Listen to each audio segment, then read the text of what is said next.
Hello, hello, and welcome back to the Business First Creatives podcast.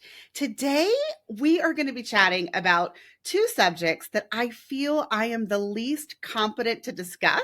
So I think that our conversation today with Hattie is going to be super interesting. And just to let the cat out of the bag, we're going to be talking about AI and advertising, guys. I mean, I know we all know how I feel about advertising, but Hattie is slowly but surely bringing me over to the dark side. Good morning, Hattie, and welcome to the podcast. Good morning. Thanks for having me. Hattie, tell me something. Well, first of all, tell me about your business name because I know that it's like a play on your last name, and I just think that it's so cute. Thank you. So I'm Funstans Marketing, and what we did was it's a combo of both my husband's and my last name. So his last name is Faraj, my last name is Dunstan. So we mashed it together to be Funstans. And we also I found that the marketing world was full of all these techies and these bros, and they were speaking all this marketing jargon that no one understood.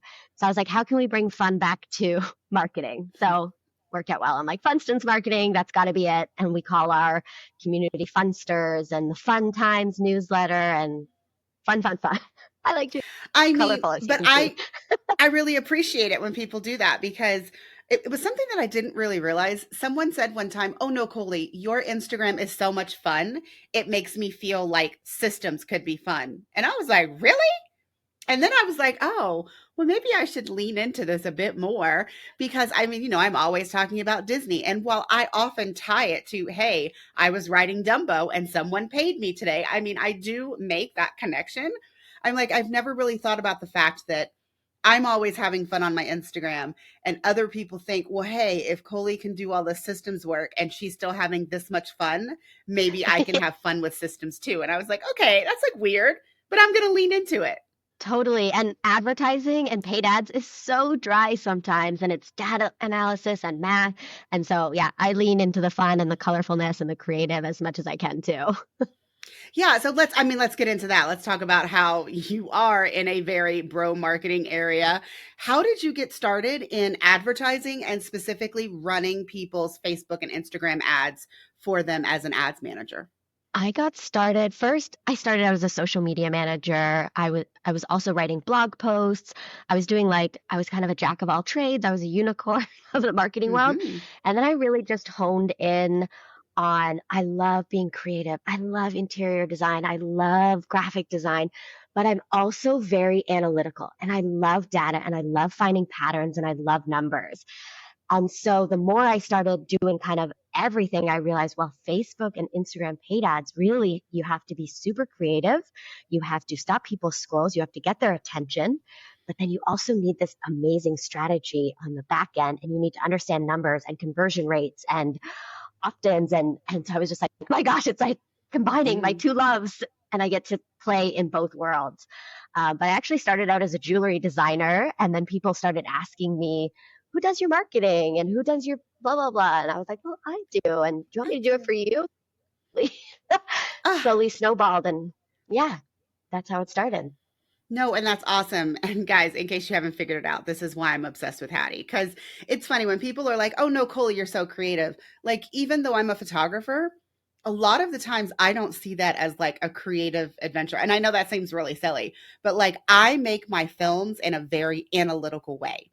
I take photos. I mean, I'm driven by emotion, but like when I'm taking the photo, I'm doing it from a very analytical perspective. Like, how high can I push my ISO? What does it look like from this angle versus this angle? I mean, I don't think that I am a very creative person at heart, but I am very analytically driven. Like, I love numbers. And so it's a little weird that I'm not more obsessed with advertising simply because of all of the data that is involved in that endeavor. Yes, there is like so much. I'll get on a call with someone and then I ask them just three simple questions about their conversion rates, and they'll be like, no one's asked me that before. And I'm like, oh, but like that should just be simple, straight up. Like, yeah, it's so advertising and data and numbers go so hand in hand. Even email marketing should be looking at numbers. Businesses should be looking at numbers, really. But Yes. I mean, I feel like every new business owner should be handed some kind of manual that's basically like, these are the data points that you should know about your business at any given step. Here's how you can find them. But if you feel unqualified, find someone who can compile that data for you. I definitely think that that should be like a thing. If there was anything that I could impart on new business owners, it's don't sleep on your data. Like you need your data in order to make decisions in your business. And so if you collect it from the beginning, it will make your life so much easier in terms of growing a sustainable business. The guys that they should be putting Google Analytics in, or what Google Analytics is, or I mean, when I talk about Facebook pixels, people start to roll their eyes and they don't understand. And I'm like, oh no, it's really easy. It'll take you 5 minutes, but yeah.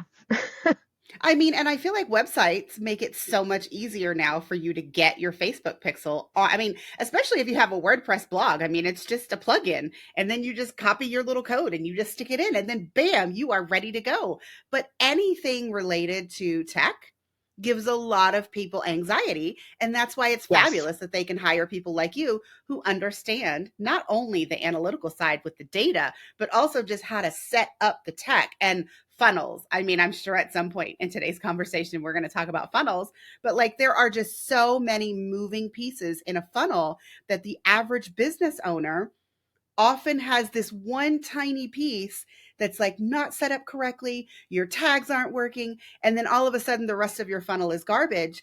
And every moment that they spend trying to figure out where that error is, they're getting more and more frustrated, and they start to think, okay, but advertising is not for me. Like funnels are not for me. Like I'm a person to person business owner. I just want to talk directly to the clients.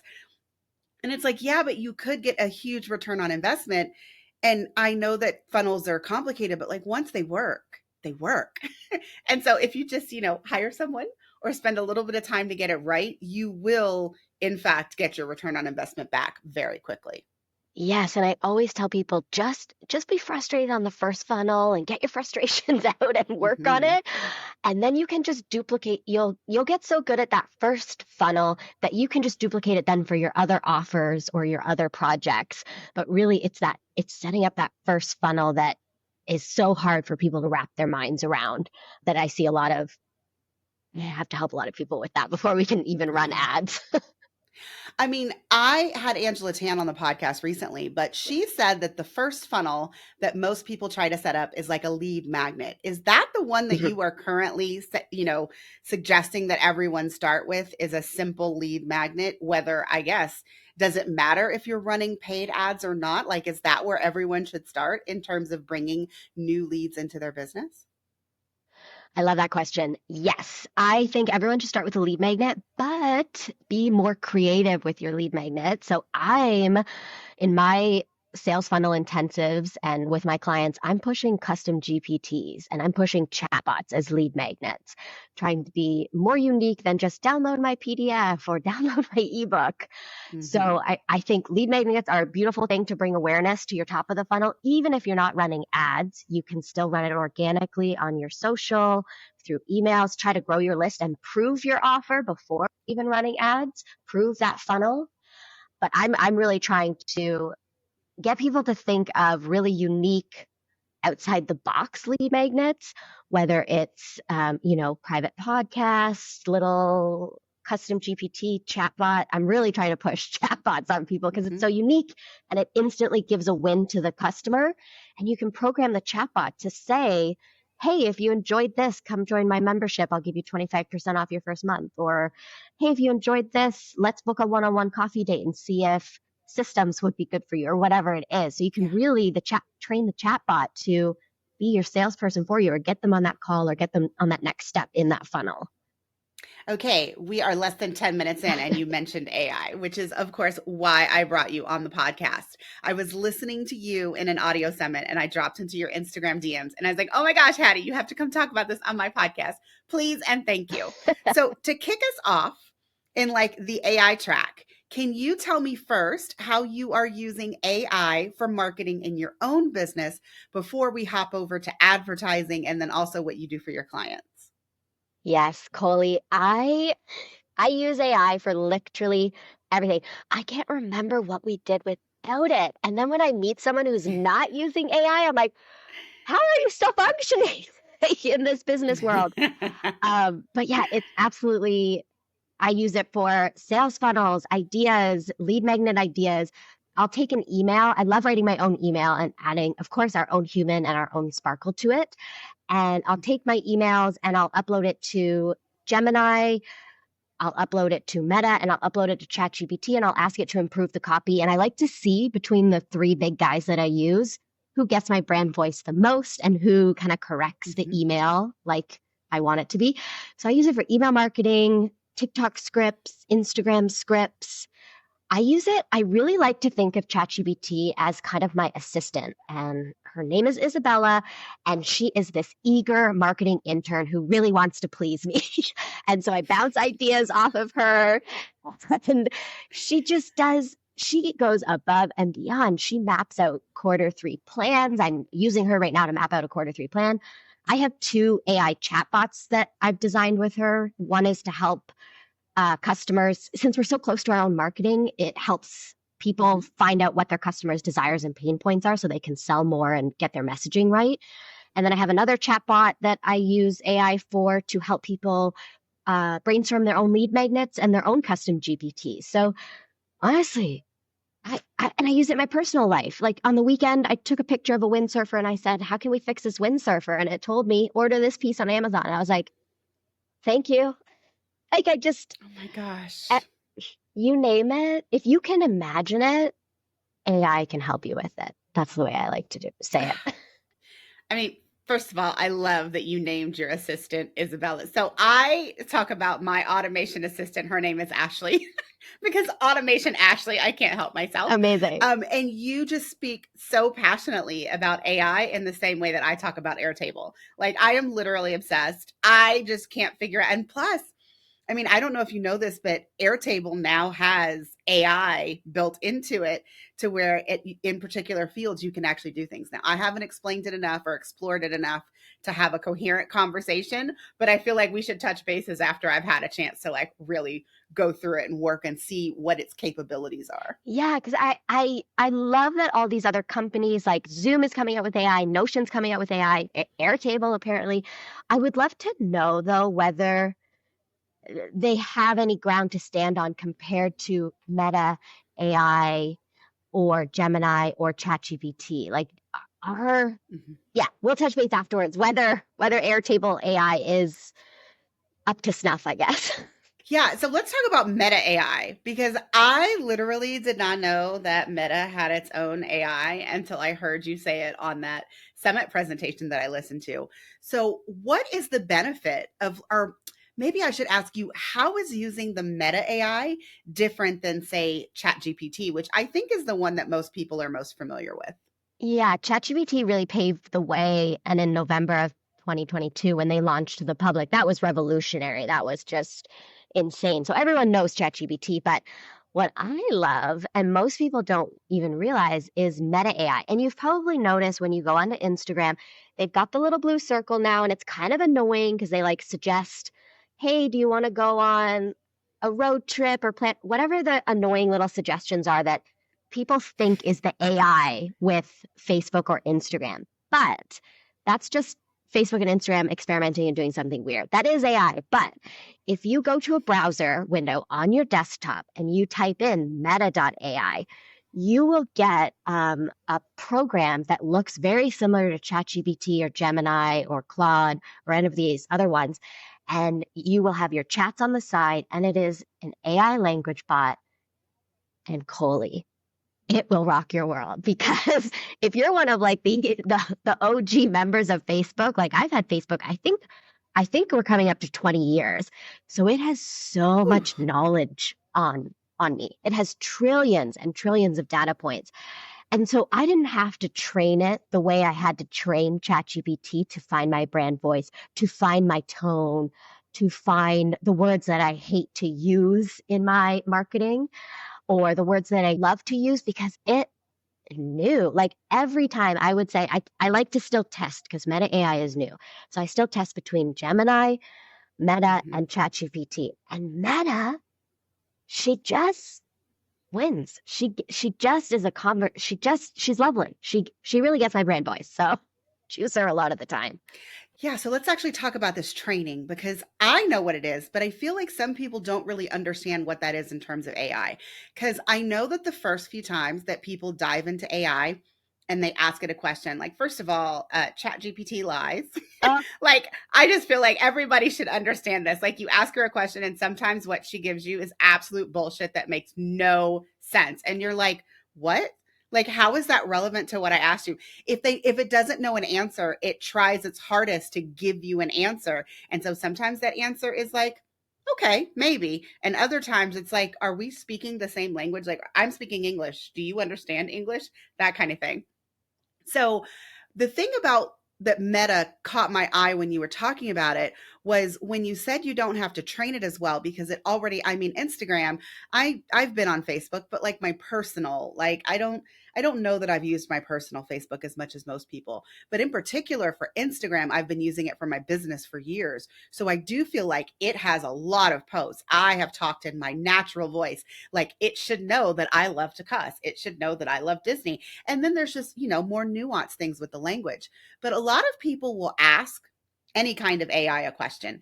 And if it doesn't sound like them, if it sounds like shit, if it's not perfect, they're like, oh, AI sucks. Let's just move on.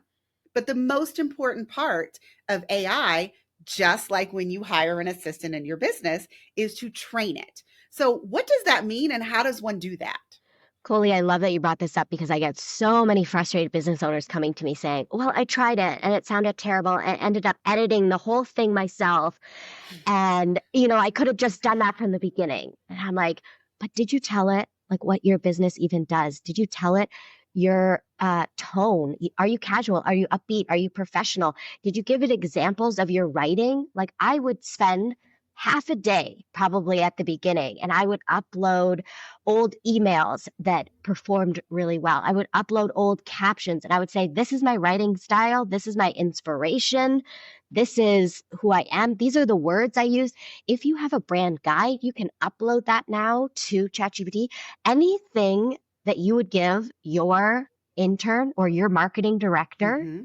you give to ChatGPT. So you can't expect a marketing director to come in and be like, all right, Colie, I'm gonna skyrocket your marketing and we're gonna do this, but you haven't told that marketing director anything about you. I didn't know that you cuss. If I'm your marketing director, you got to tell me that you cuss. You got to tell me that you are colorful and that you love Disney. And you have to train anyone that comes into your business. So you have to train. We have to start thinking of AI as like an assistant, as a marketing director, as a whatever you want it to be, as an operations assistant. Mm-hmm. And you're going to have to give it a manual. You're going to have to give it your SOPs. You're going to have to give it your emails, your inspiration, and really train it. And instead of 6 months of training, like a person would probably take, it'll take you maybe half a day if you're very organized and you've got your brand voice Yeah. together. And so, yeah. And once you train that one particular AI, it can retain that information for you so that going forward, and I will say that depends on whether or not you have a paid account, right? Does it actually like hold on to that information if it's not a paid account? Yeah, so now they introduced memory and they introduced for free accounts, you can now use almost every single feature. The only feature you cannot use on a free account is you can't create a custom GPT or a chatbot, but you can use other people's chatbots. Mm-hmm. So and it now has a memory. So it will remember. It used to be we had to take all that information from that chat, And feed it in. upload it. Yeah, upload it to another chat. But now it has a memory and it says all the time, every like day or two, it'll say updating memory. So if you've added a new service or a new product, it will remember that. And so the next time you open up a new chat, you just have to say, remember my business and how I added that new sales funnel order bump? I want to write an Instagram post about it. And like, you don't have to train it anymore more other than that initial time because it has a built-in memory now across all the chats, Mm-hmm. which is chef's kiss beautiful. Yes. And I mean, not only do you need to train it like on your business, what your business does, what your tone is, all of that things, all of those kinds of things, you also need to give it feedback. I mean, there is almost nothing that I hand off to someone, at least when they're first That's a coming to great my point. business, that they return it absolutely perfect. It's like, no, like I'm a photographer. So I will say, when I first hired an editor, first sessions, like I had to send it back like 2 or 3 times. Like, no, you see this one image, you edit it, the shadows are too dark for me. This is what I would do. Or this image needs more contrast. So I would go and basically like record a video of myself telling them what was wrong, fixing it, or just showing them how I would have edited it so that they could compare it to what they did so that they could figure out how to get my images more like me without me needing to give them the feedback every time. And I tell people, I usually had to go through every time I get a new editor, I have to go back and forth like four different sessions. Go back and forth, give them feedback. But then after that, when they give it to me, it's like 95% of the way there. And that's fine if I have to go in and adjust like 5%. But everybody should think about their AI in this way. Yes, absolutely. Absolutely. It's just, yes. And I love that point that yeah, you have to train them. And they'll get there, they'll get 90% of the way or 95%. And then you come in and you just add your sparkle, or maybe you even put in a little, sometimes I'll put in a spelling mistake because people think that, and I'll get comments saying, oh, AI would have caught that. And I'm like, well, I wrote it. So I want that spelling mistake in. So, Mm-hmm. but yeah, it'll get you 95% of the way there, but you have to train it. So yeah. And I recently, I don't know if it was Threads or Instagram, but I saw somebody that we both know, but she put on there, oh no, I read something from a client this morning and I knew that AI had written it because it used the word delve. I was like, It I used the word actually what, don't sorry? use the word delve naturally. Oh yeah. Delve, like we delved into the, yeah, I was like, okay, so there are like particular things that someone says or that someone would never say that AI uses that word, like enhancing. I really want to never hear that word again. Have you seen, does it spit it out for you? I swear, like every other thing that ChatGPT sends me is like enhancing, enhancing, enhancing. And I was like, please never use that word again. I have to Just stop. say stop using unlocked or stop using boost or stop using, and like everything is like unlocked, boost. And sometimes I have to tell her to stop yapping. So you mentioned that ChatGPT can lie and, give you all these things. It's pretty amazing if you ask ChatGPT to explain something, or like when we tried to fix a lawnmower, we tried to fix our solar panel and the windsurfer on the weekend using ChatGPT. And I just wanted simple layman terms, step by step instructions for people who aren't electrical engineers. So I told ChatGPT, stop yapping. And immediately the cohesive steps we got back, huge difference. So you do have to tell it, like you were saying, don't do this, don't use these words, and stop yapping. So, yeah. So let's kind of move over into advertising because I feel like we all understand the hey, let's get it to ideate some lead magnet ideas for us. Let's get it to clean up our copy. Let's get it to help us write these things because it can get you, from stuck to started. And sometimes that's enough for a lot of people to just get the momentum going. But specifically when it comes to advertising, like how is AI helping you with like an ad campaign for one of your clients? What are the ways that you're using it in order to improve an advertising campaign that you're managing for one of your clients? Right out of the gates, the biggest thing that AI is helping with is audience targeting. So Meta has just, if you look on the back ends of Business Ads Manager lately, AI is everywhere there, and you can even use their AI to help you with the copy. I don't use their AI for the copy inside Business Ads Manager, but what I will use AI inside Business Ads Manager for is audience targeting, and it's called Advantage Plus Audience. And it's basically AI going out and finding the people who are most likely to buy your product or take that lead or message you, whatever objective you've decided. And I'm telling you, oh my gosh, I will test it again. So we used to have to stuff it with interests, and like, say you're running, the latest one we did was we running programs selling to homeschooling parents. And so we did an audience where we were like homeschooling moms, homeschooling parents, homeschooling kids, like stuffed it with interest.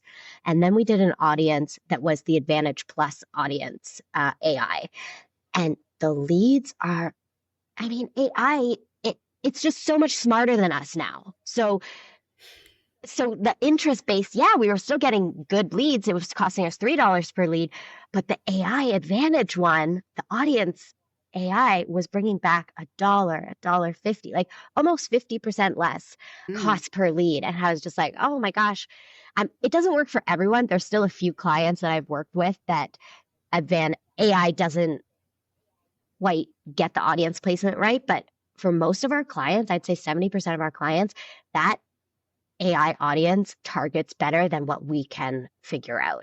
So that's the number one way that AI has revolutionized, and it's easier. People don't have to figure out all those audiences to test because a lot of the time they can just do the AI audience in the back end of Business Manager. So that's the one main way that I'm like, whoa, this is amazing. yeah. I mean, and I feel like I want to bring back that the analytics of what you talked about, because yes, you can test many different things, which is basically what it means to run your ads. I mean, you can't just pick an ad and throw some copy out there and it's just going to immediately bring you like the most optimal leads. Like, you have to test your copy. You have to test your images. You have to test your audiences. And then you have to look at all the data and be like, okay, what can I tweak to see if I can improve the quality of leads that I'm getting or bring the cost per lead down. You make, one tweak and then you test again. And that's how you're getting to this place where advertising is literally bringing in all of the leads that you need in your business. But I mentioned images. So how is AI helping you with your images for advertising? Yeah, so I use MidJourney a lot. Have you heard of MidJourney? I have, but you're going to have to tell people what it is. Yeah, so MidJourney is an AI image generator. And it is, honestly, if you can imagine it again, MidJourney can create it. I've created robots in space that are dogs for an ad campaign. I've created fairies, and then we've imposed jewelry on them. We worked with an electrician, and he didn't have any really good photos on the west coast of his homes that he worked with. And so we created they're all AI generated images. And then we shot a flashlight for the electrician they were beautiful and moody and the West Coast with the trees. And we use MidJourney a lot because, well, I work with a lot of small businesses who don't have these huge budgets to hire these photographers and these production teams. And so using these AI images, we're able to still get these beautiful quality shots, stop the scroll, and B, we're able to be a little bit more um, specific or unique. Like if someone comes out with a new jewelry line or a new clothing line and it's featuring clouds, I don't know, I just looked outside, whatever it's featuring, we can do in a day, generate those images quickly, superimpose their clothes in Photoshop or Canva or whatever. And we've got pictures to go in an ad campaign. We can also test pictures and images so much faster because we can just create them. So we can find the winning ad, like, oh, Mm-hmm. boom, boom, boom. Okay, those didn't work. That was a bust. Let's go again. Yeah, so we use AI for images, we use AI for the copy, the audiences. I'd say we use AI, and I even use AI to analyze the data too. Like I'll upload a landing page if we're doing a lead objective for an ad campaign. I will take that landing page that we're directing traffic to, that opt-in form, screenshot it, and I will ask AI, how can I improve this landing page? I want it to be at least a 60% conversion rate. What am I doing wrong? Or what are your suggestions? It will give me suggestions and spit stuff back. Colie, every aspect in that process, it's probably we're using AI. Yeah, I mean, and AI images, I do want to say, just in case someone is listening, is like, yeah, but doesn't it create hands that have like six fingers? Like, guys, every image that comes out of the AI image creator is not going to be perfect. But again, like, it's a good starting spot. And when you're talking about running ads, where you really do, like, if you don't think that the image is working well, like every time you go to a stock photography website, like you're paying for the use of that image, even if you don't continue to use it for your campaign. And so I would just imagine it was probably taking a lot of time to go through stock photos and then also money to Hours. pay for them. Yes. And then if it wasn't the image that was like, stop the scroll, you have to basically go back to the drawing board and do it again. Versus now, it's kind of like editing a research paper. You're like, you're giving it the parameters, it shows you, it creates an image. And you're like, okay, well, I like this part of it, but can we also do this? Yes. And can we also do this? And so then by the end of the process, when you've got that image that you're happy with, you can use it. But then if it doesn't work, you can actually go back to the drawing board and just tweak that same image again if it's, you want to continue to use that particular one and you just want to try something slightly different. Yeah, and I love it because we see a lot of, user generated content is doing really well. So we're able to generate people wearing the products or people trying the products. We're able to generate a lot of raw, if we don't want a magazine style type photo because that's not really performing well in ads, we can say we want a bit more raw, like it just came out of an iPhone, like the lens is a bit dirty. You can really manipulate Mm-hmm. it to get what's trending right now or what's going to perform the best for your ad campaign. It's awesome. I also love it because Awesome. I don't know if you've seen, but AI is now scraping Facebook and Instagram ads, and there's a whole .io website that you can look up ad creatives. So if you want inspiration for user-generated content, for lifestyle, for unboxing, for everything, it scrapes the internet, and you can just type in and be like, I need inspiration for a beauty product. I need inspiration for a coaching business. I need whatever it is, and they'll show you ads that. And you can be like, I love that ad. Let's do it. Or let's look it up in the Facebook ads library and look at the full ad. And so AI is just, I think people get confused that it's going to take over all of our jobs, but we still need to know that, what's hot, what's working. We still need to know how to analyze the data and ask the right questions. It's like when calculators first came out. Calculators, I'm sure, replaced some things, but it's really just a tool and you have to know what to put in. You have to know 2 + 2 equals to get the output. So you have to know what to put into AI to get the output you want. And I think that's important for people to remember. Yes. I mean, I totally agree. So going forward, if someone's like, okay, Hattie, this sounds amazing, but like I have absolutely no idea where to start. Like, what is the lowest lift where someone can be like, okay, I need to give AI a try. Where should I begin? I would say start with the original ChatGPT, open a free account, and just start playing, even if it's simple and you just play with your personal, like, hey, I've taken a picture of my kid's craft desk and said, I only have these crafts today. What can I make using these? Even if it's just simple things like that, just to get used to. Some people are shocked. Like my brothers do not work in this industry and my husband doesn't either. And so when I show them, just they're shocked that it talks back so well. So even just using it, just a simple task or taking a picture. The classic one is take a picture of the fridge. I only have this for dinner. My daughter has peanut allergies. What can I make? Start Mm-hmm. small, and then you're writing an email, copy and paste that email, ask ChatGPT, can you improve the writing of this email, but keep the same tone and the feeling and the vibe of the email? See what it does. And take these baby steps, just like how you would outsource little baby things in your business. Always, I think it's easiest to think of ChatGPT as an assistant. So maybe bring that assistant into your home as a personal assistant first, because it's easier to just snap a picture of a lawnmower that doesn't work to help you or whatever than trying to think, oh, how can it help me in my business? And then after she's doing well as a personal assistant, I would say just try an email or try an Instagram caption, see what she spits back. Try uploading inspiration, what your business does. And then the number one thing I say is join some sort of community. Find a Facebook group because AI is changing so fast. Look for Yes. videos on TikTok and get inspiration for how other people are using AI in their world. Yeah. I mean, I think the community aspect of it is important because if someone has created, I mean, as someone who has tech heavy courses and has tech tutorials, I mean, AI is moving way faster than like the CRMs and even Airtable that I have videos for. But I can't imagine the gut wrenching feeling like you made a video last week and now it's completely obsolete. And so I do think that finding a community is probably better than finding someone's trainings because chances are by the time you get your hands on the training, the AI, I don't know, the UI has changed, or how you talk to it has changed, or something has been improved because it is constantly getting better. Yeah, I have a community. Gonna say it, throw it out Hmm. there for entrepreneurs who want to leverage AI in their marketing to make it easier, faster, and more affordable.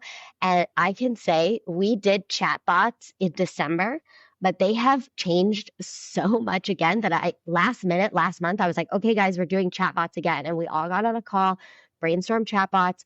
The buttons had all changed, the capabilities had all changed because the free plans now get it.